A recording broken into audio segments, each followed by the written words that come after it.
Hello friends, आप सभी लोग कैसे हैं? आशा है अच्छे होंगे। इस लॉकडाउन पीरियड में अपनी स्टडीज़ को कंटिन्यू कर रहे होंगे। यदि आप लोग यूपी पीसीएस प्री, आरओ यारो प्री और बीईओ प्री में सम्मिलित होने जा रहे हैं, तो आप हमारी ऑनलाइन टेस्ट सीरीज़ ज्वाइन कर सकते हैं, जो आपकी सक्सेस रेट को बढ़ा देगी। तो इसके लिए आप आचार्य मोबाइल ऐप या इस व्हाट्सएप नंबर जो नीचे दिया गया है, साथ ही आचार्य.com की साइट से जानकारी हासिल कर सकते हैं। उसके साथ ही आप हमारा जो ये विज़न यूपीपीएससी का चैनल है, इसको भी ज्वाइन कर सकते हैं। आज हम लोग हिस्ट्री के सेकेंड सेशन में वैदिक काल और उत्तर वैदिक काल के प्रश्नों पर चर्चा करेंगे।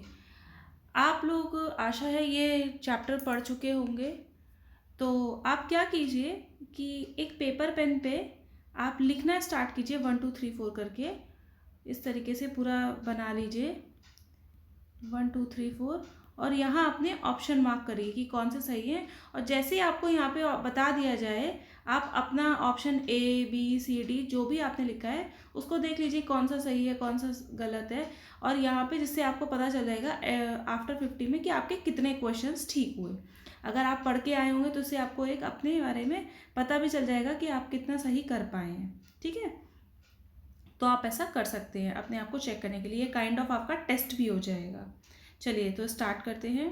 और हाँ, एक चीज़ और, आज हम आर्य पढ़ रहे हैं, तो उसके साथ साथ कल हमने हड़प्पा किया था, तो आप चेक करते रहिएगा, कंपेयर करते रहिएगा अपने आप को कि यहाँ पे मंदिर थे या नहीं थे, वहाँ पे क्या कंडीशन थी। इसके आपका रिवीजन भी हो जाएगा, वहाँ पे कौन सा महत्वपूर्ण पशु था, यहाँ पे कौन सा नहीं है। चलिए फर्स्ट क्वेश्चन, आर्यों के संदर्भ में निम्नलिखित कथनों पर विचार कीजिए। इन लोगों का मूल निवास स्थान यूरेशिया था, जो आल्प्स पर्वत के पूर्वी क्षेत्र में पड़ता था। इन लोगों का मुख्य व्यवसाय कृषि था। घोड़ा आर्यों का महत्वपूर्ण पशु था। उपर्युक्त कथनों में से कौन सा या कौन से कथन सत्य हैं? ठीक है, केवल एक और दो, दो, केवल एक और तीन, एक, दो और तीन। इनका मूल निवास स्थान यूरेशिया था, ये बात सही है, क्योंकि हमें पता चलता है ये कहीं इस तरीके से खैबर आए हैं इंडिया में, अफ़गानिस्तान वगैरह की साइड से। सॉरी। ठीक है, तो ये और इनका ये वाला यूरेशिया जो इनका निवास स्थल था वो बिल्कुल ठीक है। आल्प्स पर्वत कहाँ पड़ता है? यूरोप में है। ठीक। मुख्य व्यवसाय कृषि था, ये स्टेटमेंट गलत है। इनका मुख्य व्यवसाय कृषि ना करके इनका मुख्य व्यवसाय क्या था? पशुपालन था। और घोड़ा आर्यों का महत्वपूर्ण पशु था, ये स्टेटमेंट बिल्कुल ठीक है। आप याद कीजिए, हड़प्पा संस्कृति क्या अश्व केंद्रित थी? बिल्कुल नहीं थी, हमने पढ़ा था। तो इसका ऑप्शन कौन सा सही है? पहला और तीसरा स्टेटमेंट इनका ठीक है, तो ऑप्शन क्या हो जाएगा? सी। आंसर हमारा सी ठीक हो जाएगा। आर्यों का मुख्य व्यवसाय पशुचारण था, कृषि का स्थान गौड़ था। ठीक। नेक्स्ट, ऋग्वेद के संदर्भ में निम्नलिखित कथनों में से कौन सा या कौन से कथन सत्य हैं? फर्स्ट स्टेटमेंट देखिए, यह सबसे पहला वेद है। ठीक है, इसमें 10 पहला और 10वां मंडल सबसे बाद में जोड़े गए हैं। ऋग्वेद की अनेक बातें ईरानी ग्रंथ अवेस्ता से मिलती हैं। पहला वेद है, सबको पता है, ऋग्वेद सबसे पुराना वेद है। 10वां और पहला मंडल बाद में जोड़े गए हैं, जबकि दूसरा और 7वां मंडल सबसे प्राचीन है। ये बात स्टेटमेंट भी ठीक हो गया। ऋग्वेद की अनेक बातें ईरानी ग्रंथ अवेस्ता से मिलती हैं, ये भी स्टेटमेंट ठीक है। तो आंसर क्या हो जाएगा? डी। इसका आंसर हो जाएगा डी। 1 2 एंड 3 सभी कथन सत्य हैं। सॉरी। इसमें आर्य शब्द का 36 बार उल्लेख हुआ है। ठीक है, और चलिए फिर नेक्स्ट थर्ड क्वेश्चन, वैदिक संस्कृति के संदर्भ में निम्नलिखित कथनों पर विचार कीजिए। सरस्वती आर्यों की सबसे प्रमुख नदी थी, इसलिए इसे नदीतम कहा गया था। आर्यों का निवास स्थान सप्त सिंधु प्रदेश कहलाता था। सप्त सिंधु प्रदेश। आर्यों में शवदाह प्रथा का प्रचलन था। सरस्वती और सिंधु दो नदियों की चर्चा मिलती है, और ये लोग बसे कहाँ पे थे? सिंधु नदी के आसपास के किनारे पे, क्योंकि जब अफगानिस्तान पाकिस्तान की तरफ से आए तो सिंधु नदी की तरफ बसेंगे। और सरस्वती नदी का प्राचीन जो हमें मिलते हैं अवशेष, वो कहाँ पे मिलते हैं? हरियाणा, घग्गर के आसपास। तो नदीतम तो कहा गया है सरस्वती को, लेकिन प्रमुख नदी नहीं थी। अगर ये प्रमुख नदी होती तो ये सप्त सिंधु प्रदेश वाला जो स्टेटमेंट है, सेकेंड स्टेटमेंट, ये कहीं ना कहीं गलत हो जाता, क्योंकि सप्त सिंधु का मतलब 7 नदियों का। तो या तो ये स्टेटमेंट ठीक होती या ये स्टेटमेंट ठीक होती। तो ये आपको ध्यान रखना पड़ेगा कि प्रमुख नदी आर्यों की कौन सी थी? सिंधु नदी। और हड़प्पा कालीन लोगों की प्रमुख नदी कौन सी थी? उनकी भी सिंधु नदी थी। तो फर्स्ट स्टेटमेंट आपकी गलत हो जाएगी। प्रमुख नदी सिंधु थी, पर सरस्वती को नदीतम कहा गया था। सेकंड स्टेटमेंट ठीक है। और आर्यों में शब्दाह का प्रचलन था, तो थर्ड स्टेटमेंट भी ठीक है। इसलिए आंसर क्या हो जाएगा हमारा?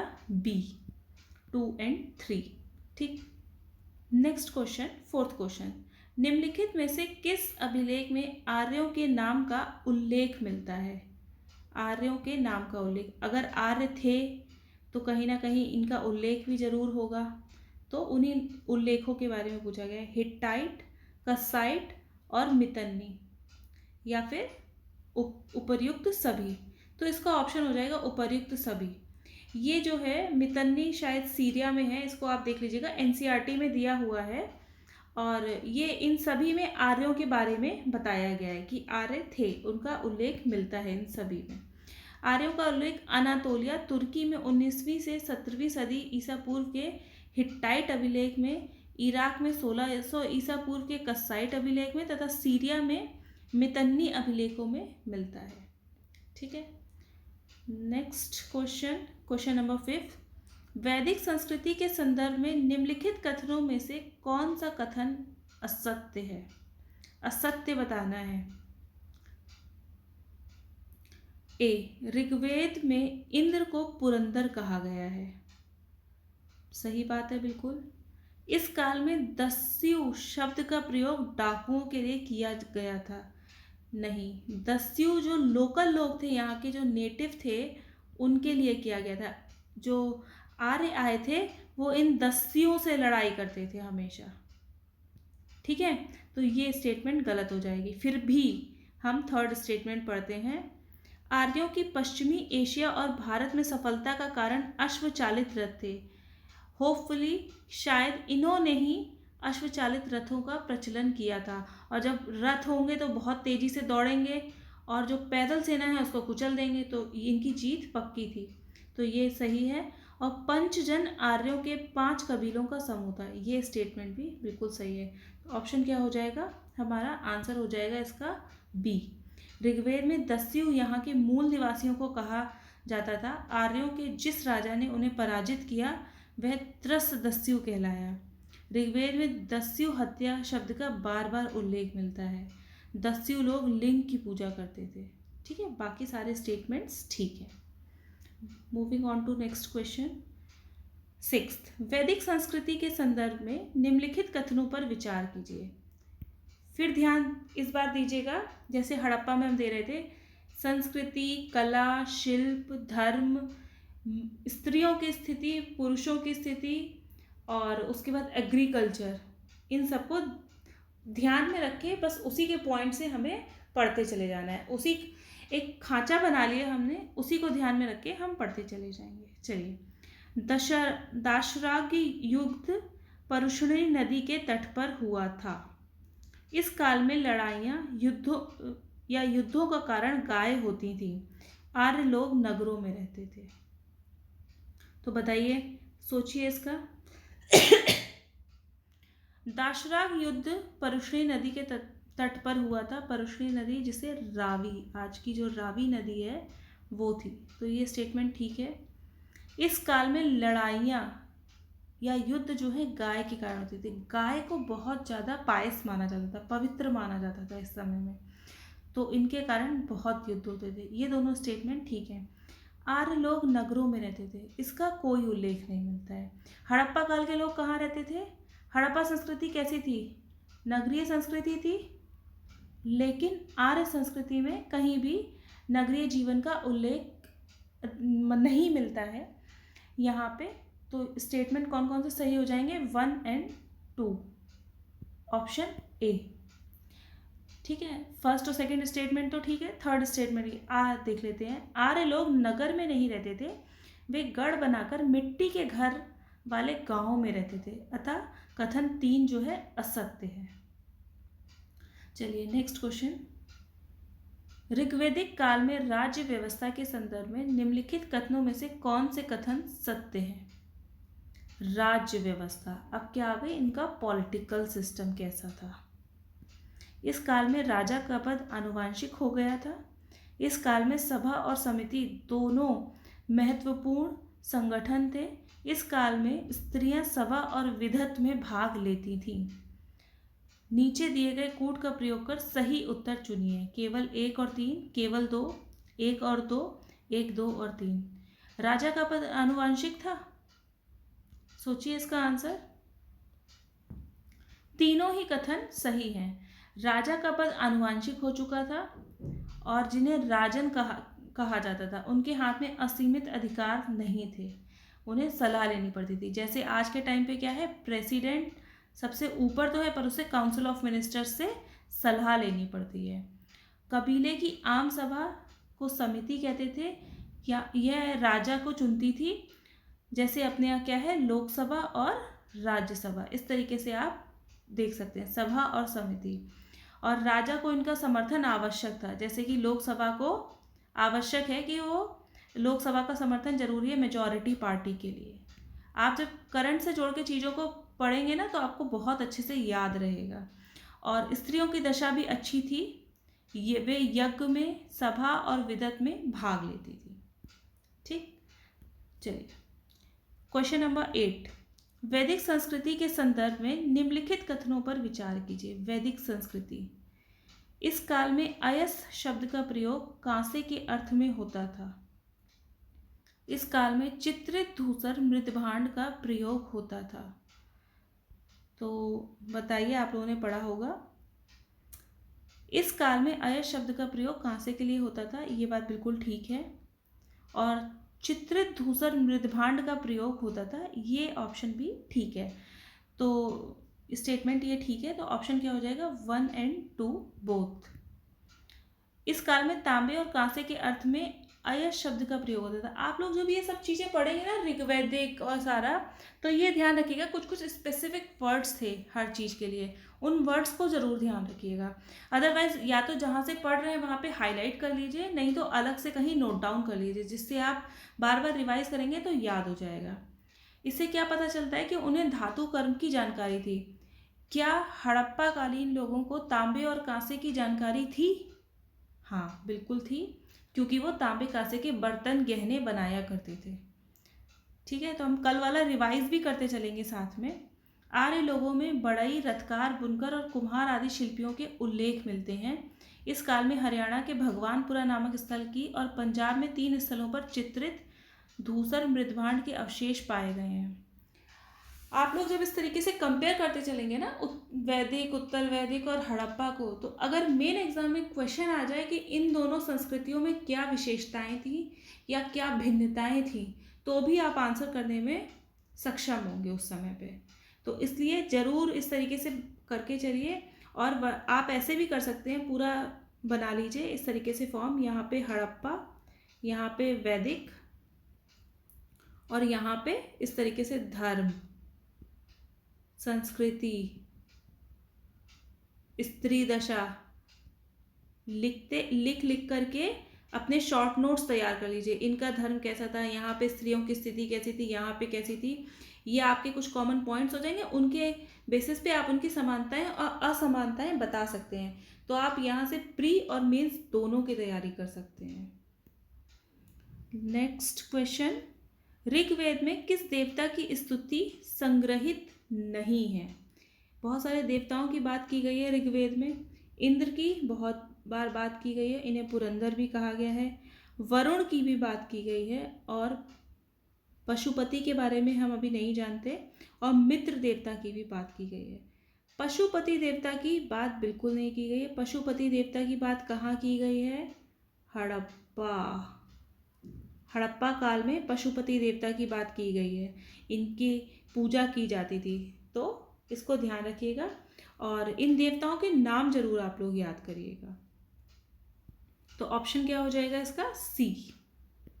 ठीक है, नेक्स्ट क्वेश्चन नंबर 10।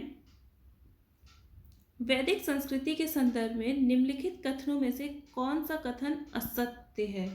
सत्य असत्य का बहुत ध्यान रखना है। इस काल में परिवार पितृतंत्रात्मक थे।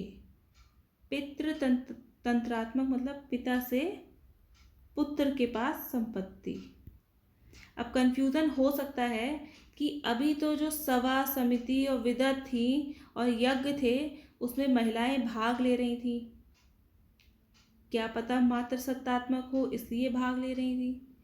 लोकसभा में भी तो 15% और 14% वीमेन होती हैं, तो क्या इंडियन सोसाइटी मेट्रियार्कल हो गई है? आज भी है तो पितृसत्तात्मक ही पेट्रियार्कल।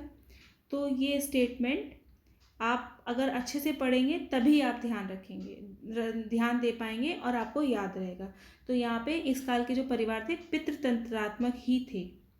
इस काल में बाल विवाह का प्रचलन मिलता है? बिल्कुल नहीं मिलता है बाल विवाह का प्रचलन।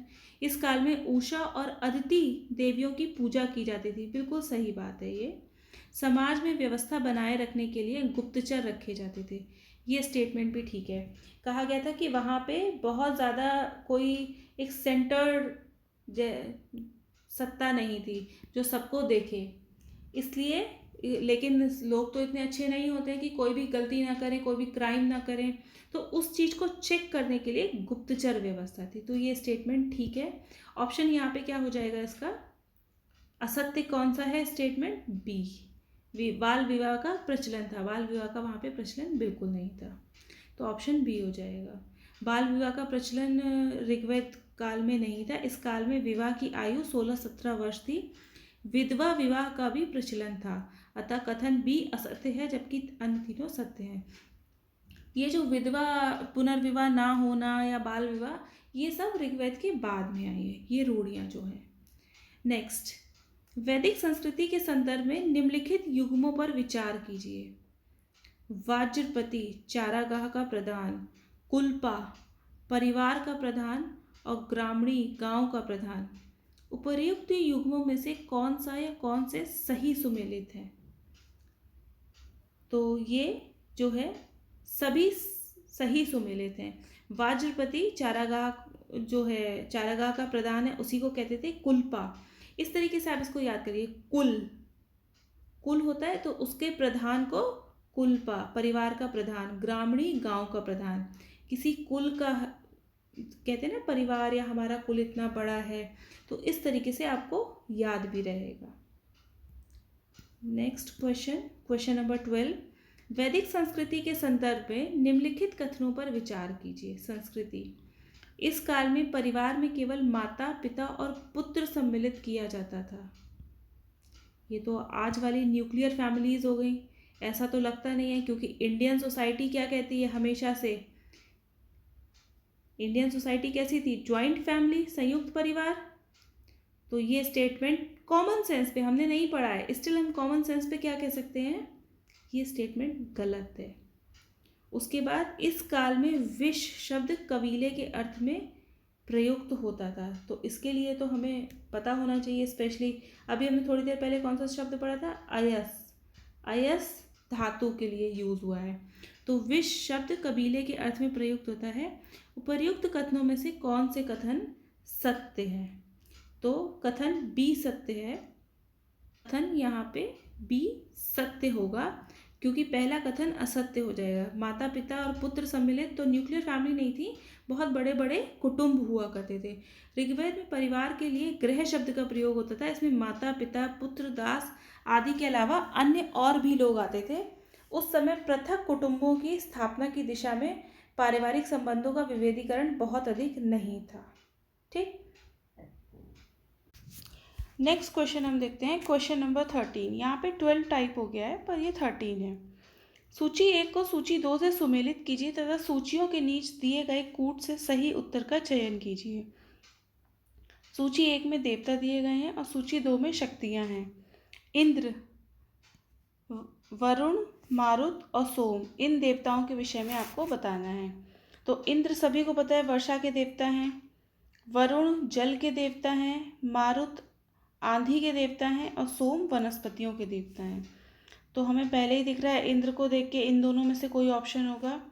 उसके बाद 4 1 2 3 ये ऑप्शन आ रहा है, तो ऑप्शन आंसर हो जाएगा हमारा बी। ठीक, moving on to next question. ये 14 नंबर है, क्वेश्चन नंबर 14। यहाँ पे क्या है, वैदिक संस्कृति के संदर्भ में निम्नलिखित कथनों पर विचार कीजिए। यह संस्कृति इहलौकिक थी, बिल्कुल सही बात है, ये संस्कृति इहलौकिक थी। इस काल में उपासना की विधि स्तुति पाठ करना और यज्ञ बलि अर्पित करना था। तो ये ऑप्शन भी ठीक है। सभी लोग जानते हैं बहुत स्तुति पाठ होते थे, यज्ञ किए जाते थे, बलि दी जाती थी। तो इसका आंसर क्या हो जाएगा, सी। चलिए इसका एक्सप्लेनेशन देख लेते हैं। दोनों कथन सत्य हैं। वैदिक काल के लोग जो हैं देवताओं की उपासना आध्यात्मिक उत्थान या जन्म मृत्यु के कष्टों से मुक्ति के लिए नहीं करते थे, वो अपना पारलौकिक जीवन, ये जो है मोक्ष प्राप्ति जिसे कहते हैं, ये पारलौकिक जीवन के लिए वो नहीं करते थे सारी चीज़ें। वो किस लिए करते थे, अपने देवताओं से संतान, पशु, अन्न, धान्य और आरोग्य आदि पाने की कामना करते थे। तो किस लिए, पारलौकिक के लिए नहीं, इहलौकिक के लिए। ठीक है। इस संस्कृति में देवताओं की उपासना की मुख्य रीति स्तुति पाठ करना, यज्ञ बलि अर्पित करना था और स्तुति पाठ पर अधिक जोर था। यह सामूहिक भी होता था और अलग अलग भी। चलिए next question, question number 15।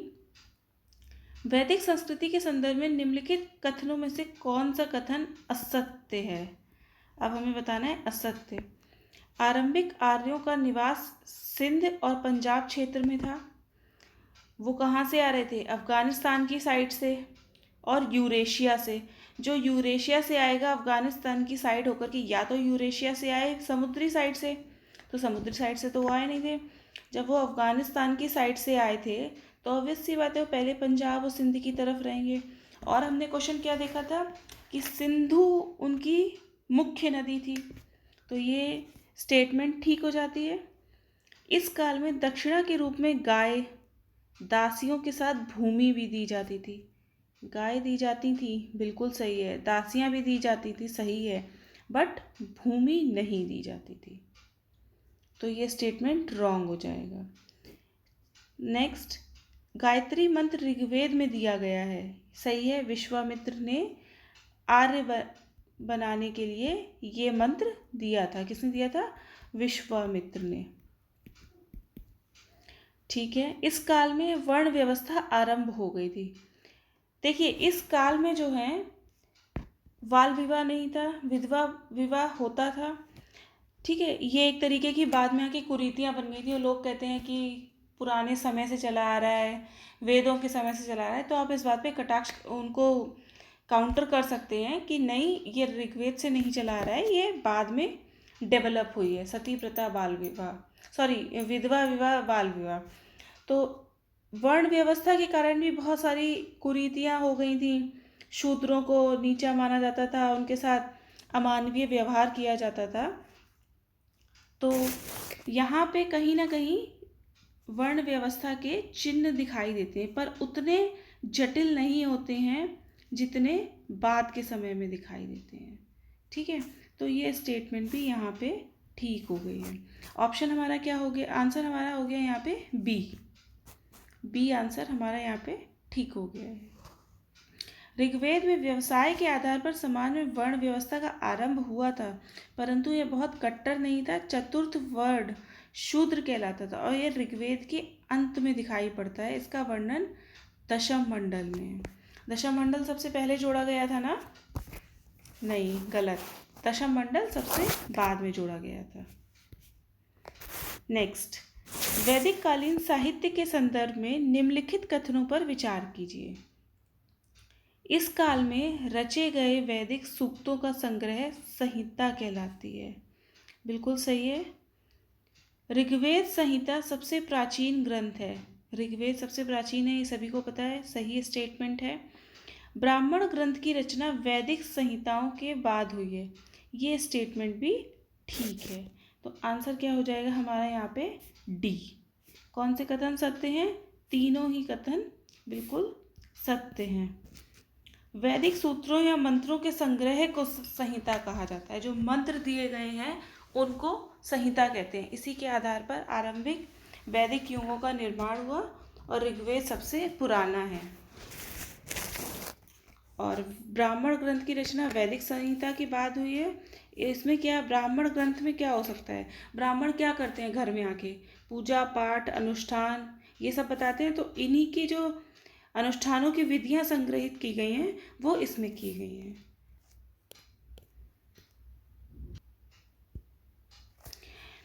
Next है क्वेश्चन नंबर 17। सूची 1 को सूची 2 से सुमेलित कीजिए तथा सूचियों के नीचे दिए गए कूट की सहायता से सही उत्तर का चयन कीजिए। सूची 1 में संहिताएं दी गई हैं और सूची 2 में क्या दिया गया है? विषय का वर्णन किया गया है। तो ऋग्वेद में क्या किया गया है? अच्छा, सामवेद पता है? यजुर्वेद और अथर्ववेद चारों वेदों के बारे में है। तो आपको जो सबसे इजी पता हो उसको देखिए। सबको पता है सामवेद में संगीत है, साम संगीत, तो यहाँ से गायन होगा इसमें, ठीक है। यजुर्वेद में क्या होगा? यज्ञ के बारे में कुछ बताया गया होगा यजुर्वेद में।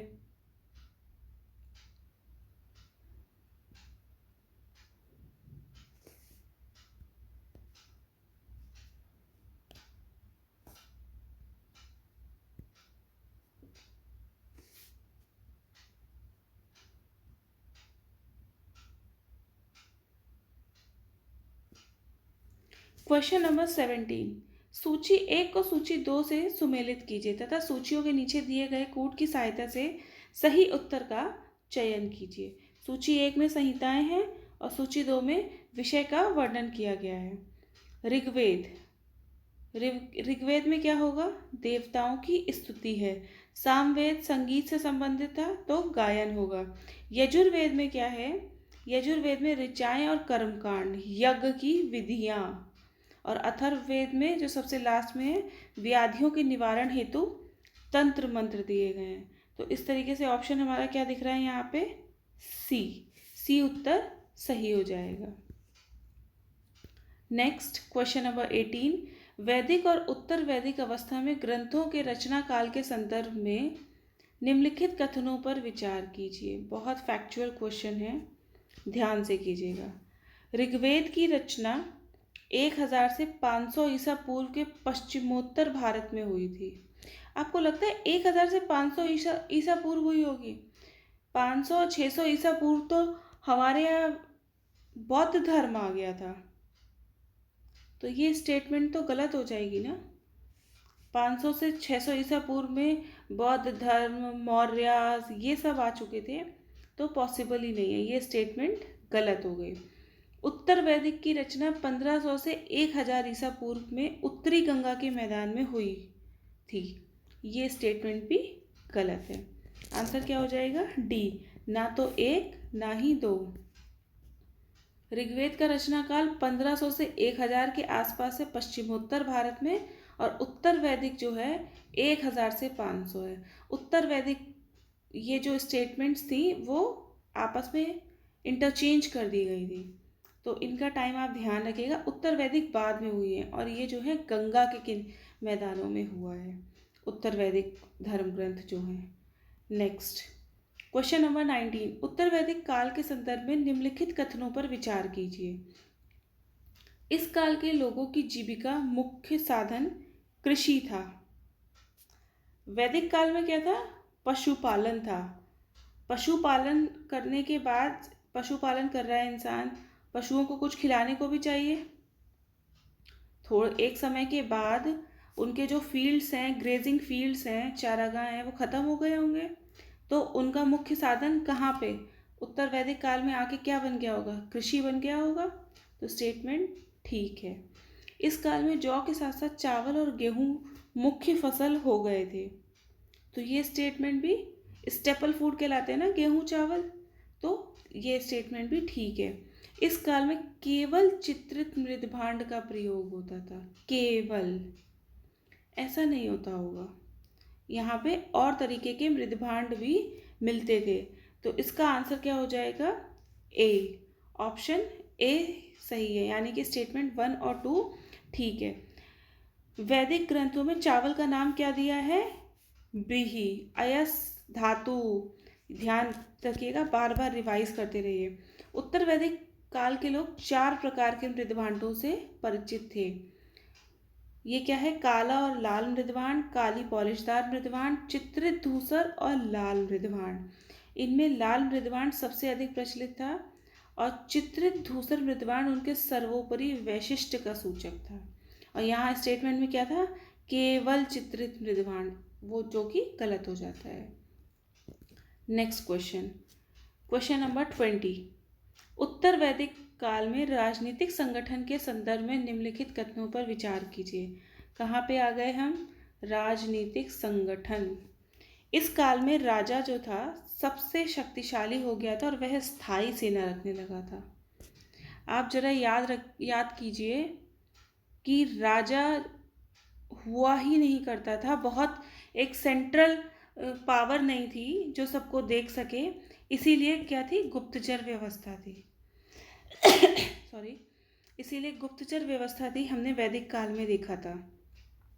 उत्तर वैदिक में आते आते इतने शक्तिशाली तो एकदम इतना बड़ा चेंज तो नहीं आ गया होगा कि वह स्थायी सेना रखने लगा। तो ये स्टेटमेंट गलत हो जाती है। इस काल में सभा और समिति का महत्व बना रहा, ये भी गलत है, सभा समिति खत्म हो गई थी।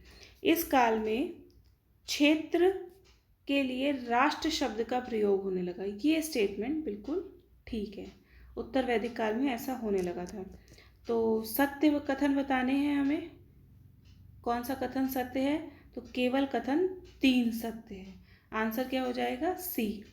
इस काल में राजा अधिकाधिक शक्तिशाली हो गया था। राज्य में राजा का पद अनुवांशिक हो गया तथा ज्येष्ठ पुत्र को उत्तराधिकारी बनाया जाता था, परंतु राजा को स्थायी सेना नहीं रखता था। जो बाद में हमें देखने को मिलता है कि बिंदुसार, उसके बाद उसका पुत्र, तो ये सब हो चुका था, लेकिन पहले नहीं हुआ था। उत्तर वैदिक काल में नहीं, उसके बाद हुआ। हर चीज़ फेज वाइज चलती है। तो कथन क्या है? एक असत्य हो जाता है। Next question 21। उत्तर वैदिक काल में किए जाने वाले यज्ञों के संदर्भ में निम्नलिखित कथनों पर विचार कीजिए। यज्ञ कौन से हमारे वेद में है? यजुर्वेद में यज्ञ के बारे में दिया गया है। राजा राजस्यु यज्ञ दिव्य शक्ति प्राप्त करने के लिए करता था। पढ़ने से ही समझ आ रहा है, सही बात है। अश्वमेध यज्ञ राज्य द्वारा विस्तार करने के लिए किया जाता था।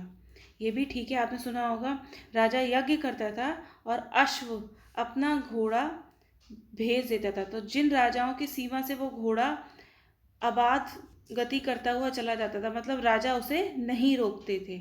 अगर राजा ने नहीं रोका तो वो चला गया, और अगर राजा उसे रोक देते थे तो जिस राजा ने अश्वमेध यज्ञ किया है और जिस राजा ने उनका घोड़ा रोका है, माना बी ने रोका है, तो ये वाला राजा बी से अपने साम्राज्य विस्तार के लिए क्या करेगा?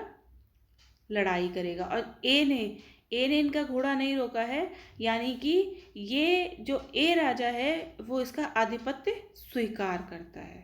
ठीक है, तो ये दोनों ही स्टेटमेंट यहाँ पे ठीक हो जाएंगे। यहाँ पे आप पढ़ भी सकते हैं। वाजपेयी एक यज्ञ, हम 2 यज्ञों के बारे में देख चुके, और एक तीसरा यज्ञ और होता था वाजपेयी यज्ञ, रथ दौड़ भी करता था, जिसमें राजा का रथ उसके अन्य सभी बंधुओं से आगे निकलता था। इन सारे अनुष्ठानों से प्रजा के चित्त पर राजा की बढ़ती हुई शक्ति और महिमा की गहरी छाप पड़ती थी। उस समय ये सारे यज्ञ करने से छाप पड़ती थी। वर्तमान समय में किस चीज़ से छाप पड़ती है? पॉलिसी, वेलफेयर वर्क, और गवर्नमेंट क्या होनी चाहिए? करप्ट प्रैक्टिसेस नहीं होनी चाहिए उसके। इस बात से राजा की छवि अच्छी दिखाई देती है। उत्तर वैदिक काल में स्त्रियों की दशा के संदर्भ में निम्नलिखित कथनों पर विचार कीजिए। इस काल में स्त्रियों को पुरुषों के समान अधिकार प्राप्त थे। गलत। इस काल में स्त्रियों को संपत्ति पर अधिकार प्राप्त नहीं था। सही स्टेटमेंट है ये। वैदिक काल के समान स्त्रियां इस काल में भी सभा, समिति तथा विदत में भाग लेती थी। ये भी गलत है। आप एक चीज़ देखिएगा, समय के साथ टेक्नोलॉजी बढ़ती है, ठीक है, समय के साथ इंसान ज़्यादा उन्नत अवस्था में पहुंचता है, पर स्त्रियों के साथ क्या हुआ है? उल्टा हुआ है। वैदिक काल में उन्हें बहुत कुछ अधिकार थे, उत्तर वैदिक में कम हुए, और समय के साथ स्त्रियों की जो स्थिति है वो डिक्लाइन हुई है। इसीलिए ईश्वरचंद्र विद्यासागर, राजा राम मोहन राय को इतने काम करने पड़े स्त्रियों से संबंधित, ठीक है। तो यहाँ पे स्त्रियों के अधिकार आप तीनों स्टेटमेंट में देख रहे हैं कि कम होते चले जा रहे हैं। तो यहाँ पे आंसर क्या सही हो जाएगा? केवल दो स्टेटमेंट ठीक है, ठीक है। और वो किसी भी चीज़ में उन्होंने पार्टिसिपेट करना बंद कर दिया था, वो घरों में कैद अब हो गई थी, एक तरीके से हम कह सकते हैं। Next question 23। उत्तर वैदिक काल के संदर्भ में निम्नलिखित में से कौन सा कथन असत्य है? असत्य कथन अब हमें बताना है। इस काल में मनुष्य का संपूर्ण जीवन 4 आश्रमों में बट गया। आश्रम व्यवस्था आपको पता है, 4 आश्रम होते थे। कौन कौन से? ब्रह्मचर्य, गृहस्थ, वानप्रस्थ और संन्यास आश्रम। इन सबको इंसान की उम्र जो है 100 मानी गई थी, इन सबको 25-25 के उसमें डिवाइड कर दिया जाता है कि 25 साल आपको इस आश्रम में रहना है, 25 साल आपको इस आश्रम में रहना है। तो ये चीज़ ठीक है। इस काल में संपूर्ण जीवन आश्रमों में बट गया था, ठीक है। इस काल में चारों वर्णों में समानता थी। चारों वर्णों में समानता कैसे हो जाएगी? अगर समानता ही थी तो वर्ण ही क्यों आए थे? चारों वर्णों में कुछ ना कुछ, एक ऊंचा एक नीचा, एक ऊंचा एक नीचा, इस तरीके से रहा होगा ना। अगर चारों समान होते तो फिर वर्ण व्यवस्था ही नहीं आती, फिर समान समाज कहा जाता ना। तो ये स्टेटमेंट गलत है। इस काल में देव आराधना में मुख्य रूप से यज्ञ किए जाते थे। बिल्कुल सही है। वैदिक और उत्तर वैदिक काल जो है यज्ञों के लिए बहुत फेमस है। इस काल में गोत्र प्रथा की स्थापना हुई। गोत्र प्रथा आपको पता है, कहीं कहीं पे आज भी ऐसा है कि अपने सेम गोत्र में शादी नहीं की जाती है, सेम गोत्र के लोग भाई बहन माने जाते हैं। तो गोत्र प्रथा की स्थापना हुई, ये स्टेटमेंट भी ठीक है। असत्य कौन सा कथन है? असत्य है हमारा बी। तो आंसर क्या हो जाएगा? बी। उत्तर वैदिक काल ग्रंथों में 3 उच्च वर्णों और शूद्रों के बीच विभाजक रेखा देखने को मिलती है। चतुर्थ वर्ण जो शूद्र थे उनकी सामाजिक दशा में बहुत गिरावट आई थी, उन्हें उपनयन संस्कार से भी वंचित किया गया था। वैदिक काल में शूद्र दिखने लगे थे। प्रॉपर वर्ण व्यवस्था अपने जो बाद के फेज में दिखाई दी वैसी नहीं थी, पर शूद्र जो है अलग माने जाने लगे थे, ठीक है। और यहाँ पे एक और चीज़ देख लीजिए, उत्तर वैदिक काल में गोत्र प्रथा स्थापित हुई थी। गोत्र शब्द का मूल अर्थ है गोष्ठ या वह स्थान जहाँ समूचे कुल का गोधन पाला जाता था। बाद में इसका अर्थ एक ही मूल पुरुष से उत्पन्न लोगों का समुदाय हो गया। फिर गोत्र से बाहर विवाह करने की प्रथा चल पड़ी। समझ आ गया? पहले तो गोधन का से लिया गया था और बाद में इसका अर्थ का अनर्थ ही कर दिया गया। नेक्स्ट 24। उत्तर वैदिक काल के देवताओं के संदर्भ में निम्नलिखित कथनों में से कौन से कथन सत्य हैं?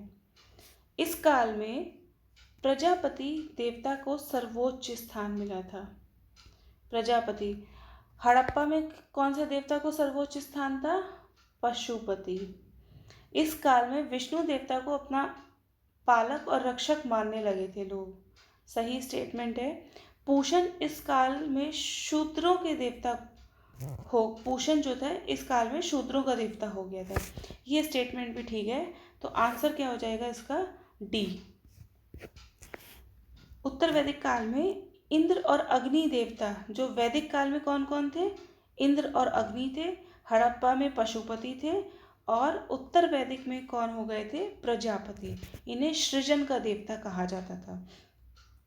और विष्णु देवता इस काल में पालक और रक्षक के रूप में प्रसिद्ध हुए कि क्योंकि ये पशुओं के देवता रुद्र ने उत्तर वैदिक काल में पशुओं के देवता कौन से? रुद्र।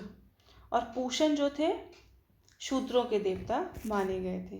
तो यहाँ 4-5 देवताओं की बात हुई है, इनको आप अपने नोट्स में नोट डाउन कर लीजिएगा। नेक्स्ट क्वेश्चन, उत्तर वैदिक काल के संदर्भ में निम्नलिखित कथनों पर विचार कीजिए। इस काल के अंतिम दौर में पुरोहितों के प्रभुत्व के विरुद्ध प्रबल प्रतिक्रिया शुरू हो गई थी। उपनिषद ग्रंथों का विषय दर्शन था, उसमें कर्मकांडों को महत्व दिया गया था।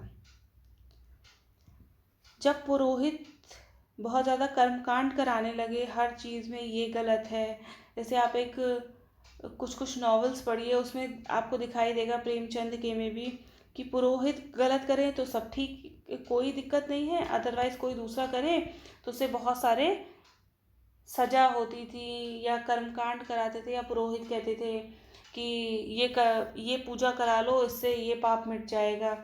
तो इन सब चीज़ों के विरुद्ध प्रतिक्रिया आने शुरू हो गई होगी। यूरोप में भी रेनेसा आया था, एक समय ऐसा आया था कि टिकट्स खरीदो और स्वर्ग की टिकट बेचने लगा था चर्च क्या करता था? स्वर्ग की टिकट बेचने लगा था। तो हमारे यहाँ भी इस तरीके का कंडीशंस हो गई थी। उसके खिलाफ लास्ट टाइम पे जब इंसान जैसे जैसे आगे बढ़ता है, पढ़ता है, समझता है, चीज़ों को तर्क के रूप में देखता है, तर्क करता है, तो उसे दिखाई देता है क्या क्या खामियां हैं। तो अंतिम दौर आते आते लोगों में समझ विकसित हो गई थी और पुरोहित वर्ग के प्रभुत्व के लिए प्रतिक्रिया शुरू हो गई थी। तो ये स्टेटमेंट ठीक है। उपनिषदों का जो विषय है वो दर्शन नहीं है केवल, इसका और भी इसके विषय हैं। तो दूसरा स्टेटमेंट गलत हो जाएगा।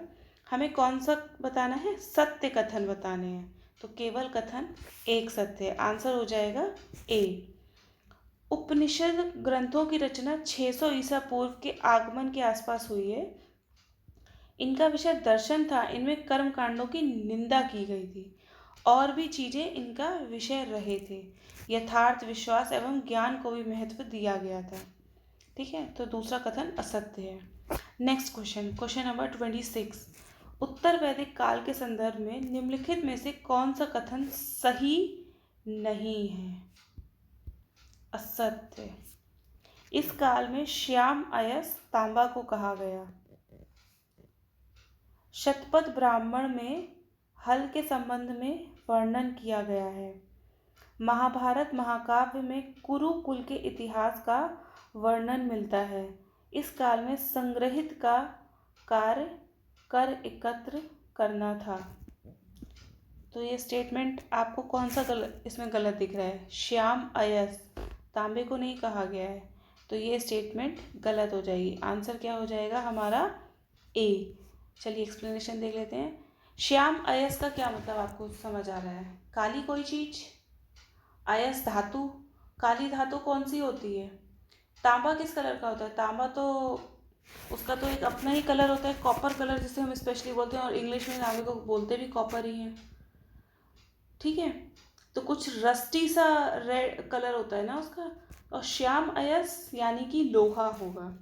तो इस काल में लोह धातु को श्याम या कृष्ण अयस कहा गया। इस काल के लोग लोहे के बने हथियारों और औजारों का प्रयोग करते थे। हड़प्पा काल में कौन से औजार थे? पत्थर के भी औजार थे, तांबे के थे पर पत्थर के भी थे।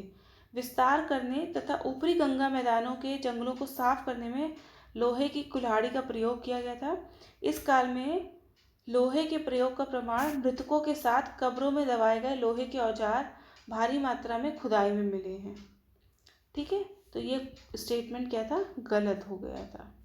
और संग्रहित का कार्य कर एकत्र करना था। ये पूछ दिया जाता था महासंधि विग्राहक कौन होता था, जैसे आजकल फिनेंस मिनिस्टर है, इनका काम क्या है। इसी तरीके से उस समय पे भी कुछ कुछ मिनिस्ट्रीज डिवाइडेड थी, तो उनके स्पेसिफिक नेम थे, उनको आप जरूर पढ़ लीजिए। संग्रहित से समझ आ रहा है कर वाला होगा कोई, आज भी तो कर संग्रहित ही करते हैं ना, तो संग्रहित से आप समझ जाइएगा। नेक्स्ट क्वेश्चन, क्वेश्चन नंबर 27, वैदिक काल में राजनीतिक संगठन के बढ़ते क्रम में व्यवस्थित कीजिए। राजनीतिक संगठन का बढ़ता क्रम। ग्राम, विश्व, कुल, जन, राष्ट्र। कुल, ग्राम, विश्व, जन, राष्ट्र। सी ऑप्शन जन, कुल, विश्व, ग्राम, राष्ट्र। और डी ऑप्शन कुल, जन, विश्व, राष्ट्र, ग्राम। बढ़ता क्रम, लास्ट में आएगा सबसे बड़ा वाला और स्टार्टिंग में आएगा सबसे छोटा वाला। सबसे छोटा आपको क्या दिख रहा है? कुल। कुल मतलब क्या था? परिवार। ठीक है, तो सबसे छोटा कुल है और सबसे बड़ा क्या है? राष्ट्र। तो इन तीन में दोनों कंडीशंस को कौन सा स्टेटमेंट सेटिस्फाई कर रहा है? केवल स्टेटमेंट बी। केवल स्टेटमेंट बी दोनों कंडीशंस को सेटिस्फाई कर रहा है कि कुल, परिवार, बहुत सारे परिवारों से मिलके ग्राम, ग्रामों से मिलके विश्व और विश्व से मिलके जन। तो ऑप्शन क्या हो जाएगा इसका? हमारा आंसर करेक्ट बी। वैदिक काल में परिवार सबसे छोटी इकाई थी जिसे कुल कहा जाता था। उसके प्रधान को कुलपा, बहुत से परिवारों के समूह को मिलाकर ग्राम और उसके प्रधान को ग्रामणी। ग्राम की इकाइयां जुड़कर विश्व और उसके प्रधान को विश्वपति। विश्व से मिलकर जन और जन उसके प्रधान को जनपति। और राष्ट्र शब्द राज्य के संदर्भ में और उसके प्रधान को राजन यानी राजा कहा जाता था। ठीक, तो थोड़ा लॉजिक लगा के आंसर को कीजिए आप सॉल्व, और एलिमिनेशन से कीजिए तो इजीली आंसर आपका आ जाएगा और एक्यूरेसी भी आपकी अच्छी होगी। वैदिक काल और उत्तर वैदिक काल में राजतंत्र व्यवस्था के विकास के संदर्भ में निम्नलिखित कथनों में से कौन सा कथन सत्य है? समाज में व्यवस्था बनाए रखने के लिए राजतंत्र का विकास, ठीक है, समाज में व्यवस्था बनाए रखने के लिए, उसके बाद राज्य का विस्तार करने के लिए या मवेशियों की रक्षा करने के लिए तथा युद्ध लड़ने के लिए। राजतंत्र व्यवस्था क्यों आई थी? इसका विकास किस लिए हुआ था? समाज में व्यवस्था बनाए रखने के लिए वो लोग गुप्तचर यूज कर लिया करते थे। राज्य का विस्तार करने के लिए, तो ये स्टेटमेंट भी गलत है और ये स्टेटमेंट भी गलत है। सबसे इम्पॉर्टेंट चीज उस समय पे क्या थी? गाय। मवेशियों की रक्षा करने के लिए और युद्ध लड़ने के लिए राजतंत्र व्यवस्था आई थी। इतनी सारी चीज़ें वो उस समय पे नहीं जानते थे कि समाज में व्यवस्था बनाने के लिए कोई राजा आ जाए एकदम से। तो यहाँ पे केवल स्टेटमेंट 3 सही होगा, यानी कि ऑप्शन बी।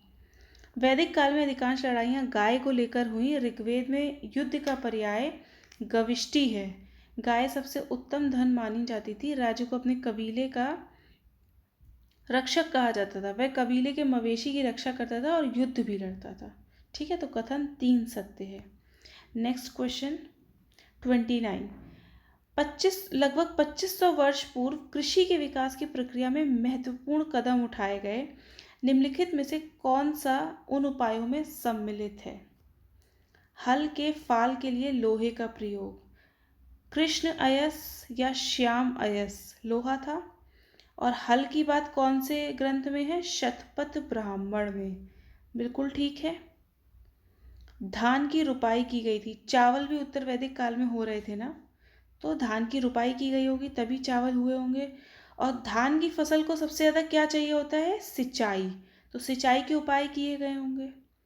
तो ये तीनों ही स्टेटमेंट ठीक हो जाती हैं। आपको ये वाला जो स्टेटमेंट था आपको पीछे के क्वेश्चन से पता था। धान की रुपाई भी आपको पीछे के क्वेश्चन से पता थी। ठीक है, तो पहली बात तो यहाँ ऐसा कोई ऑप्शन नहीं जिसमें 1 2 दोनों हो, सिर्फ एक ये ऑप्शन है, तो 3 अपने आप ही हो रहा था।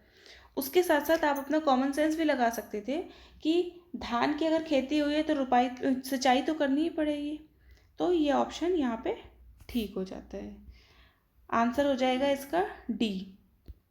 नेक्स्ट, लगभग 2500 वर्ष पूर्व भारतीय उपमहाद्वीप के उत्तरी हिस्से में गांवों के संदर्भ में निम्नलिखित कथनों पर विचार कीजिए। गांव का प्रधान व्यक्ति ग्राम भोजक कहलाता था। गांव में रहने वाले स्वतंत्र और छोटे किसानों को भूपति कहा जाता था।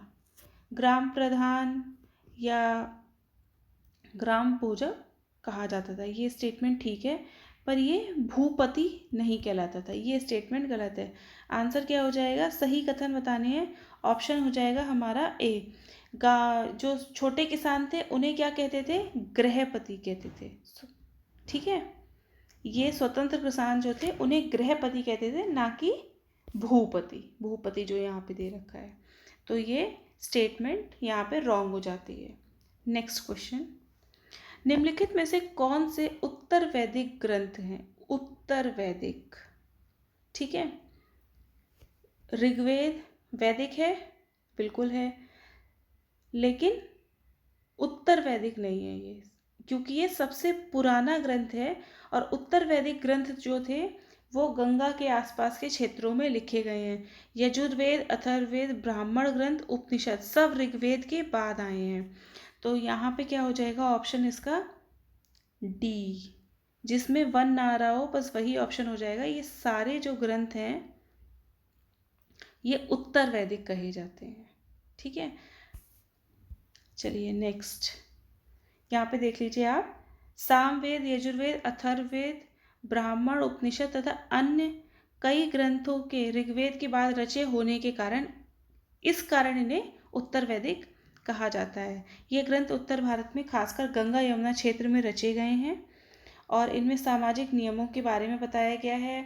ब्राह्मणों की जो अनुष्ठान की विधियां हैं वो बताई गई हैं। अभी हमने एक मैच द फॉलोइंग वाला क्वेश्चन किया था, उसमें हमने देखा भी था किसमें क्या चीज़ बताई गई है। नेक्स्ट क्वेश्चन 32, कथन ए, एजर्शन और रीजन वाला क्वेश्चन है। वैदिक काल में प्रायः महिलाओं को शूद्रों के समान माना गया था।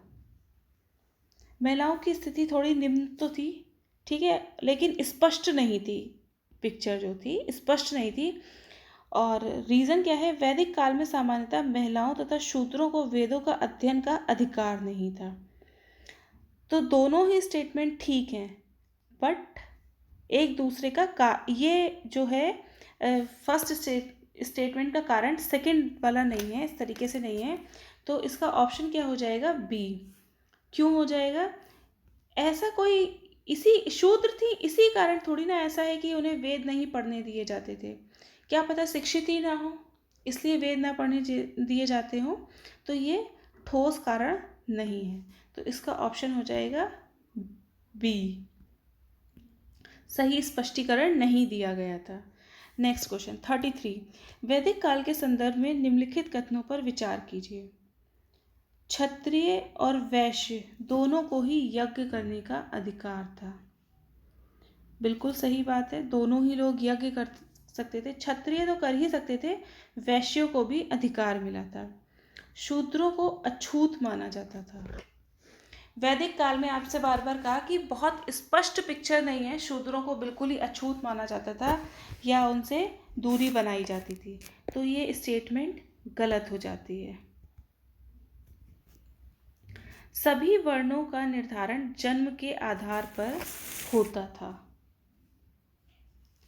ये स्टेटमेंट भी ठीक है, जन्म के आधार पर, क्योंकि व्यवसाय बहुत ज़्यादा स्पष्ट नहीं थे और कोई जैसे एजुकेशन, डॉक्टर, इंजीनियर इस तरीके की चीज़ें उस समय हुआ नहीं करती थी। तो वर्णों का निर्धारण कैसे होगा? जन्म के आधार पर ही होगा।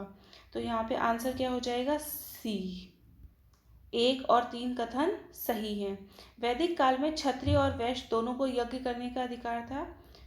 अछूत की अवधारणा जो थी वैदिक काल के बाद में आई। उत्तर वैदिक काल तक शूद्रों को अछूत नहीं माना जाता था, बाद में माना गया है, ठीक है। नेक्स्ट 34, वैदिक काल के संदर्भ में निम्नलिखित कथनों पर विचार कीजिए। ब्राह्मणों द्वारा बनाई गई वर्ण व्यवस्था सभी के द्वारा पूर्णतः स्वीकार नहीं की गई। बिल्कुल ऐसा होगा, क्योंकि कोई भी व्यवस्था बनती है वो हर कोई स्वीकार नहीं करता है। शूद्र क्यों उस व्यवस्था को स्वीकार करेंगे? तो डेफिनेटली ये स्टेटमेंट जो है बिल्कुल सही है। उपमहाद्वीप के पूर्वोत्तर क्षेत्रों में पुरोहितों का प्रभाव बहुत सीमित था। नॉर्थ ईस्ट के बारे में आप कभी सुनते हैं कि यहाँ पे कुछ वैदिक काल, उत्तर वैदिक काल इस तरीके का प्रचलित हुआ हो या इसका प्रसार हुआ हो? नहीं सुनते हैं ना। ये सब क्या है, वैदिक काल कहाँ पे था? गंगा और यमुना के आसपास के क्षेत्रों में। और उत्तर वैदिक, ये जो पूर्वोत्तर का इलाका है वो ब्रह्मपुत्र, सुबनसिरी, मानस, इन नदियों का इलाका हो गया। तो ये वाला स्टेटमेंट भी हमारा सही है। ऑप्शन क्या हो जाएगा यहाँ पे? 1 और 2 दोनों, सी स्टेटमेंट इज करेक्ट। नेक्स्ट, आर्यों के सांस्कृतिक उपादान के संदर्भ में निम्नलिखित कथनों पर विचार कीजिए। आर्य सांस्कृतिक उपादान द्रविड़ और तमिल संस्कृति से आए हैं। प्राक आर्य जातीय उपादान वैदिक और संस्कृत मूलक संस्कृति के अंग हैं। ये आपको एनसीईआरटी में मिलेगा, एज इट इज़ स्टेटमेंट्स लिखे हुए हैं, बट यहाँ पे इन दोनों ही स्टेटमेंट्स को इंटरचेंज कर दिया गया है। अगर मैच द फॉलोइंग कराते तो हम इसको इस तरीके से मैच द फॉलोइंग करते। यहाँ पे दोनों ही स्टेटमेंट्स गलत हैं, दोनों को इंटरचेंज कर दिया गया है। प्राक आर्य जाति जो थी पुरानी, वो प्राक आर्य जाति द्रविड़ और तमिल संस्कृति से थी, और आर्य सांस्कृतिक उपादान जो थे वैदिक और संस्कृत मूलक संस्कृति के अंग थे। तो यहाँ पे स्टेटमेंट हो जाएगी डी। दोनों ही कथन गलत हैं यहाँ पे। और बताना क्या था? सत्य कथन। सत्य तो कोई थे ही नहीं, तो ना 1 और ना ही 2। नेक्स्ट, ताम्रपाषाण काल के संदर्भ में निम्नलिखित कथनों पर विचार कीजिए। इस काल के लोग ग्रामीण समुदाय बनाकर रहते थे। मालवा का मृदभांड ताम्रपाषाण मृदभांड में सबसे उत्कृष्टतम माना गया है। आहाड़ मध्य प्रदेश में स्थित ताम्रपाषाण काल का महत्वपूर्ण स्थल है। सबसे पहले बताइए कि तांबा कहाँ मिलता था उस समय पे? हमने पढ़ा था गणेश्वर जोधपुर संस्कृति, खेतड़ी। आज भी खेतड़ी में तांबा मिलता है, और खेतड़ी कहाँ है? राजस्थान में है। तो उस चीज़ को दिमाग में लगा के देखिए कि ग्रामीण समुदाय, बिल्कुल ग्रामीण समुदाय में रहते होंगे। नगरीय संस्कृति की बात अगर की जाती है तो हड़प्पा का नाम सबसे पहले आता है। ठीक है, तो ग्रामीण समुदाय बनाकर रहते थे, स्टेटमेंट बिल्कुल सही है। मालवा का मृदभांड ताम्रपाषाण मृदभांड का सबसे उत्कृष्टतम नमूना है। ये याद करने वाला फैक्ट है, आपको याद करना होगा। ये स्टेटमेंट भी वैसे बिल्कुल ठीक है। आहाड़ मध्य प्रदेश में, आपने सुना है तांबा मध्य प्रदेश में कहीं मिल रहा हो? सिर्फ अभी के पॉइंट ऑफ, आपने बिल्कुल इस स्टेटमेंट को नहीं पढ़ा, अभी के पॉइंट ऑफ व्यू से सोचिए। तांबा मध्य प्रदेश में मिल रहा है, मिनरल आप जब ज्योग्राफी में पढ़ते हैं तो दिखता है आपको? नहीं दिखता है। तो कहीं ना कहीं ये स्टेटमेंट उस लॉजिक से गलत है। और वैसे आहाड़ कहाँ पर है? आहाड़ है राजस्थान में। तो ये स्टेटमेंट गलत हो जाती है। आंसर हो जाएगा ए, 1 और 2। यहाँ पे क्या है ये देखिए, आहाड़ और गिलुंद दक्षिण पूर्वी राजस्थान में स्थित ताम्रपाषाण के महत्वपूर्ण क्या है? स्थल हैं। ठीक है। नेक्स्ट क्वेश्चन 37, ताम्रपाषाण काल के संदर्भ में निम्नलिखित कथनों पर विचार कीजिए। इस काल में सर्वप्रथम तांबे से औजार बनाने की शुरुआत हुई। ऐसा आपको लगता है इस काल में हुई है औजार तांबे के? बिल्कुल सही स्टेटमेंट है। इस काल के लोग बाजरे की फसल का उत्पादन करते थे। ताम्रपाषाण कहाँ आया होगा? राजस्थान के आसपास आया होगा, जहाँ तांबा मिलता होगा वहीं तो ताम्रपाषाण आएगा। और बाजरे की फसल का उत्पादन लोग करेंगे, राजस्थान में आज भी बाजरे की फसल होती है। तो इस लॉजिक को लगा के आप इस स्टेटमेंट को भी सही कर सकते हैं। तो आंसर क्या हो जाएगा? सी। दोनों ही स्टेटमेंट ठीक हैं। इस काल में पत्थर एवं औजार भी प्रयोग में लाए गए थे, और उड़द, मूंग, भाग की खेती भी होती थी। नेक्स्ट क्वेश्चन 38, निम्नलिखित में से किस स्थल को तामवंती कहा जाता था? जहाँ पे तांबा मिल रहा होगा तामवंती। तो हम चेक कर लेते हैं यहाँ पे कौन कौन से नाम हो सकते हैं। वैसे तो अभी हमने पीछे क्वेश्चन में पढ़ा है आहड़, तो हम बिल्कुल डायरेक्टली इसे बता सकते हैं, लेकिन गणेश्वर जोधपुर संस्कृति भी कल हमने पढ़ी थी तांबे के लिए, तो हमें इन दोनों में कंफ्यूजन हो सकता है। पर स्पेसिफिक नेम जो है आहड़ ही है, तामवंती। तामवंती किसे कहा जाता था? आहड़ को कहा जाता था, जो कहाँ पर है? दक्षिण पूर्वी राजस्थान में। नेक्स्ट 39, जोरवे संस्कृति। जोरवे संस्कृति के संदर्भ में निम्नलिखित कथनों पर विचार कीजिए। जोरवे संस्कृति नगरीय संस्कृति थी। आप इस चीज़ को वैसे एक बार पढ़ लेंगे तो आपके दिमाग में आ जाएगी, और ये इस बात को ध्यान रखिएगा जब भी बात होगी हड़प्पा संस्कृति नगरीय संस्कृति थी, ठीक है? तो जोरवे संस्कृति नगरीय संस्कृति थी? बिल्कुल नहीं थी। यह पश्चिमी महाराष्ट्र में पाई जाती थी, ये स्टेटमेंट ठीक है। इनाम गांव में नगरीकरण पाया जाता था। एक समय के बाद इनाम गांव में नगरीकरण दिखाई देने लगा था, तो ये स्टेटमेंट भी ठीक है। यहाँ पे केवल 2 और 3 ये दोनों स्टेटमेंट सत्य हो जाएंगे। चलिए इसका एक्सप्लेनेशन देख लेते हैं। जोरवे संस्कृति ग्रामीण थी। जोरवे संस्कृति मुख्य रूप से पश्चिमी महाराष्ट्र में पाई जाती थी। इस संस्कृति के निम्न पुरास्थल अहमदनगर जिले में जोरवे, नेवासा और दैमाबाद, पुणे में चंदौली, सोनगांव और इनामगांव, प्रकाश और नासिक था। और जोरवे संस्कृति के 2 जो हैं इस जगह हैं, एक तो दैमाबाद और दूसरा इनामगांव, नगरीकरण के स्तर तक पहुंच गई थी। तो यहाँ पे स्टेटमेंट ठीक हो जाएगा।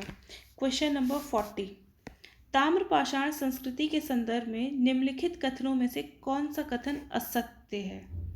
असत्य बताना है। इस काल में कपास की कृषि की जाती थी। कपास तो काफ़ी लॉन्ग टाइम से हो रहा है हमारे यहाँ, तो बिल्कुल होती होगी। इस काल के लोग केवल काले और लाल मृदभांड का प्रयोग करते थे। जब आप देख रहे हैं वैदिक काल में लोग 4 तरीके के, उत्तर वैदिक में 4 तरीके के मृदभांड यूज़ करने लगे, तो डेफिनेटली ताम्रपाषाण में आके वो और 6, 7, 8 तरीके के मृदभांड यूज़ करेंगे। ये स्टेटमेंट यहाँ पे गलत हो जाएगी। और ये कह दे रहा है कि केवल 1 तरीके के या 2 तरीके के, तो गलत है। आहड़ के लोग पत्थरों के बने घरों में रहते थे। आज भी लोग राजस्थान की तरफ आपको ईंट, जो भट्टे से ईंट होती है, उसके घर आपको काफ़ी कम मिलेंगे। आहड़ में पत्थर के घर मिलेंगे, वहाँ पे अभी भी पत्थरों के घर मिलते हैं। इस काल के लोग वस्त्र निर्माण विधि जानते थे। ये भी स्टेटमेंट सही है। कहाँ से मिल रहा है? जब कपास की कृषि जानते थे तो कपास खाएंगे तो नहीं, ऑब्वियसली वस्त्र निर्माण करेंगे। तो यहाँ पे स्टेटमेंट कौन सा असत्य हो जाता है? बी। आंसर क्या हो जाएगा इसका? बी। ठीक है। नेक्स्ट, एक मिनट इसका ये पढ़ लीजिए ज़रा। महाराष्ट्र में कपास, सन और सेमल की रुई से बने धागे भी मिले हैं। इससे सिद्ध होता है कि वे लोग वस्त्र निर्माण से सुपरिचित थे। नेक्स्ट 41, निम्नलिखित में से कौन सा स्थल किलाबंद और खाई से घिरा हुआ था? किलाबंद है, खाई है, एक जो रहने की, जो स्टैंडर्ड ऑफ लिविंग की एक उच्च अवस्था में पहुंच गया है। तो कौन सा नगर पहुंच गया होगा, या कौन सी जगह ऐसी है जो पहुंच गई होगी? सोनगांव? बिल्कुल नहीं, क्योंकि ये क्या थी? ग्रामीण थी। चंदौली ग्रामीण थी। अब यहाँ पे कंफ्यूजन किस में है? दैमाबाद और इनाम गांव में। तो दैमाबाद से ज़्यादा इनाम गांव उच्च में पहुंचा था, तो ये स्टेटमेंट भी गलत हो जाएगी। इनाम गांव इज द राइट आंसर। ठीक है। इनाम गांव ताम्रपाषाण युग की एक बड़ी बस्ती थी। इसमें 100 से भी अधिक घर और कई कब्रें पाई गई हैं। यह बस्ती किलाबंद और खाई से घिरी हुई थी। नेक्स्ट क्वेश्चन, ताम्रपाषाण युग की कब्रों के संबंध में निम्नलिखित कथनों पर विचार कीजिए। कब्र, महाराष्ट्र के लोग मृतक को उत्तर दक्षिण दिशा में दफनाते थे। कब्र में मृतक के साथ तांबे की वस्तुएं रखी जाती थी। कौन से कथन सत्य हैं? हड़प्पा काल में भी कुछ कुछ ज़रूरत की वस्तुएं रखी जा रही हैं। अब इनके यहाँ तांबा बहुत ज़्यादा होता है तो तांबे की वस्तुएं रखी जाती होंगी। ठीक है, तो ये स्टेटमेंट यहाँ पे दोनों ही सही हो जाती हैं। आंसर क्या हो जाएगा? 1 and 2 both C option. Next,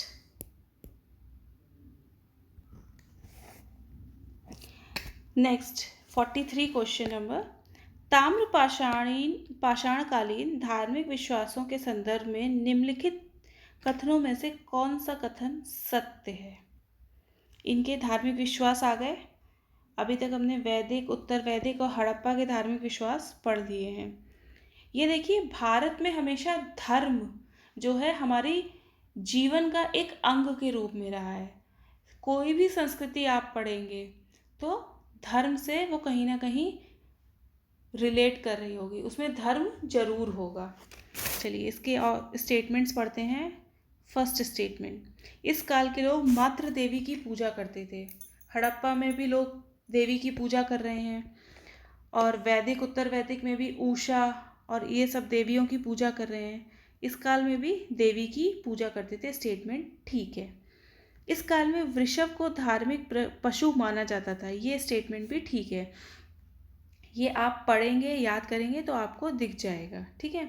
इनाम गांव में मात्र देवी की प्रतिमा मिली है, क्योंकि इनाम गांव काफ़ी उन्नत अवस्था में पहुंच चुका था, तो प्रतिमाएं उसने बनानी स्टार्ट कर दी होंगी, तो यहाँ पे प्रतिमा मिली है। तो यहाँ तीनों ही स्टेटमेंट ठीक हो जाते हैं। आंसर क्या हो जाएगा? डी। नेक्स्ट, सूची 1 और सूची 2 को सुमेलित कीजिए और सूचियों के नीचे दिए गए कूट की सहायता से सही उत्तर का चयन कीजिए।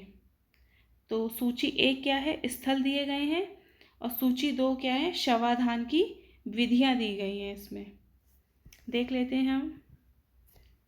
पूर्वी भारत में आंशिक शवाधान होता था। पूर्वी भारत में आंशिक शवाधान, पश्चिमी में संपूर्ण, दक्षिणी में पूर्व पश्चिम, और महाराष्ट्र का भी हमने पढ़ा था उत्तर दक्षिण की तरफ वो लोग इस तरीके से लिटाते थे। तो आंसर इसका क्या हो जाएगा? 4 3 2 1। इससे यहाँ पे ऑप्शन नंबर सी हमारा सही आंसर हो जाएगा। नेक्स्ट, ताम्रपाषाण संस्कृति के संदर्भ में निम्नलिखित कथनों पर विचार कीजिए। इस काल में सामाजिक असमानता पाई जाती थी। कोई भी समाज होगा तो उसमें असमानता तो दिखाई देगी कहीं ना कहीं, किसी में वर्ण के आधार पर, किसी में कर्म के आधार पर, किसी में भुजा बल के आधार पर, किसी में शस्त्रों के आधार पर, किसी में भूमि के आधार पर, और वर्तमान समय में क्या है? पैसे के आधार पर। किसका 4 BHK है, किसका 5 BHK है, किसके पास ज़्यादा पैसा है। ठीक है। तो असमानता तो एक इटर्नल ट्रुथ रहा है हमारी सोसाइटी का, तो ये स्टेटमेंट ठीक है। इस काल में सरदार का घर पूर्वी टीले पर बना होता था। ऐसे कोई ऊंचे टीले पे बने हुए घर तो मिले नहीं है जैसे मोहनजोदाड़ो में मिले थे हमें, कि कुछ ऊंचाई पे घर बने हैं या कुछ बहुत बड़े घर हैं, ऐसा तो कुछ हमें मिला नहीं है। तो ये स्टेटमेंट यहाँ पे रॉन्ग हो जाएगी। आंसर क्या हो जाएगा आपका? ए। उल्लेखनीय है कि इनाम गांव में शिल्पी या पंसारी लोग पश्चिमी छोर पर रहते थे। आयताकार मकानों में सरदार वर्ग और गोल झोपड़ियों में सामान्य वर्ग के लोग रहते थे। लेकिन क्या है, यहाँ पे कोई टीले की बात नहीं की गई है। टीले जैसी कोई चीज़ नहीं है। अच्छा, ताम्रपाषाण युग के जो लोग जब दफनाए जाते थे तो उनके साथ क्या चीज़ें रखी जाती थी? तांबे की चीज़ें। ये चीज़ें आप याद रखिएगा। और ये जो एक्सप्लेनेशन है वो आपको पहले ही बोल के बता दिया जाता है, इसलिए पूरा पढ़ा नहीं जाता है वर्ड टू वर्ड। ठीक है। नेक्स्ट क्वेश्चन 46, निम्नलिखित में से किस संस्कृति को हड़प्पा संस्कृति से पृथक माना जाता है? मालवा, जोरवे, कायथा और गणेश्वर। किस संस्कृति को हड़प्पा संस्कृति से? देखिए, इतनी देर से आपको हम बता रहे थे कि आप जो है कंपेयर करिए, हड़प्पा में क्या था, वैदिक में क्या था, उत्तर वैदिक में क्या था। ठीक है, आपको कंपेयर करना था। अब देखिए यहाँ पे आ गया कंपैरिजन, कैसे आप करेंगे आपको पता होनी चाहिए पहले तो ये बातें कि कौन सी संस्कृति की क्या विशेषताएं थी। चलिए इसको देख लेते हैं। मालवा हड़प्पा संस्कृति से पृथक था, जोरवे, कायथा और गणेश्वर गणेश्वर तो पृथक नहीं होगा क्योंकि गणेश्वर का नाम तो इसके साथ आया था, तो ये वाला ऑप्शन खत्म क्योंकि 4 है इसमें। जोरवे क्या थी? ग्रामीण संस्कृति थी, और हड़प्पा क्या है? नगरीय संस्कृति है, तो ये ऑप्शन सही हो जाएगा क्योंकि पृथक है। ठीक है, मालवा के बारे में हमें नहीं पता, और कायथा के बारे में अभी तक हमने जो इतने 45 क्वेश्चंस किए हैं उसके बाद हमें कायथा के बारे में तो कोई भी नॉलेज नहीं है। ठीक है, तो इसको आपको, ये नॉलेज आपको कहाँ से आएगी? बुक्स पढ़ के, टेक्स्ट से आएगी। ठीक है, और मालवा भी जो थी आसपास का क्षेत्र है, तो लग रहा है कि इन दोनों में समानता रहेगी क्योंकि यहाँ पे कोई ऐसा ऑप्शन नहीं है। अगर केवल 2 होता तो हम लगा सकते थे, पर 1 और 2 है, तो यहाँ पे ऑप्शन क्या हो जाएगा? 1 और 2, 46 का बी। चलिए इसका एक्सप्लेनेशन देख लेते हैं। मालवा संस्कृति नवदा टोली, एरन और नगदा में पाई जाती थी। यह संस्कृति हड़प्पा से पृथक मानी जाती है। जोरवे जो है महाराष्ट्र में थी, हमें पता था। ताम्रपाषाण थी। ठीक है, कायथा संस्कृति जो हड़प्पा संस्कृति की कनिष्ठ समकालीन है। इसमें मृदबाण में कुछ प्राक हड़प्पीय लक्षण और साथ ही इस पर हड़प्पाई प्रभाव देखने को मिलता है। और गणेश्वर संस्कृति को उसके सूक्ष्म पाषाण वस्तुओं तथा अन्य पाषाण उपकरणों को देखते हुए प्राक हड़प्पाई ताम्रपाषाण संस्कृति कहा जा सकता है।